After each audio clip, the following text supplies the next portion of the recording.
দক্ষিণ আফ্রিকার বিপক্ষে দ্বিতীয় ওয়ানডে ম্যাচেও জয় তুলে নিয়েছে বাংলাদেশ অনূর্ধ্ব-19 দল। আজিজুল হাকিম তামিমের এই দল দক্ষিণ আফ্রিকাকে তাদের ঘরের মাঠে 3 ম্যাচের ওয়ানডে সিরিজে ইতিমধ্যে 2 ম্যাচে ব্যাক টু ব্যাক জিতে সিরিজ পকেটে পুরে নিয়েছে।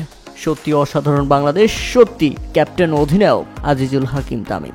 উল্লেখ্য যে এদিন প্রথমে ব্যাটিং করতে নেমে বাংলাদেশ নির্ধারিত 50 ওভারে 6 উইকেট হারিয়ে 265 রানের লড়ক সংগ্রহ দাঁড় করায়। দলের হয়ে সর্বোচ্চ অধিনায়ক আজিজুল হাকিম তামিম খেলেন 90 বলে 67 রানের দারুণ এক ইনিংস। দ্বিতীয় সর্বোচ্চ 53 বলে 57 রান আসে ওপেনার জাওয়াত আবরারের ব্যাট থেকে। শেষ দিকে 71 বলে 52 রান করেন রিজন হোসেন। তাই তো বাংলাদেশের লড়ক সংগ্রহ আর জবাবে ব্যাটিং করতে নেমে খেই হারিয়ে ফেলে শুরু থেকেই দক্ষিণ আফ্রিকা। মাত্র 5 রানে 1 উইকেট, এরপর 8 রানে 2 উইকেট।